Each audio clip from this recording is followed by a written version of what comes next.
So this is actually a program. So a program of a variable air volume. So from here I can actually program and saying, all right, I want to get a little bit more in depth and detail. So if my space temp, I'm calling for cooling, I'm in an occupied state and I'm calling for cooling.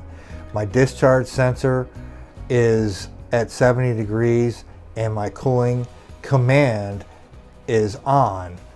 Then I can say within 10 minutes, give me an alarm of a high temperature alarm. This breaks it down more and helps out with the customer. They'll get the alarm, we'll also get the alarm, and then we can notify the customer, yes, I did get that alarm.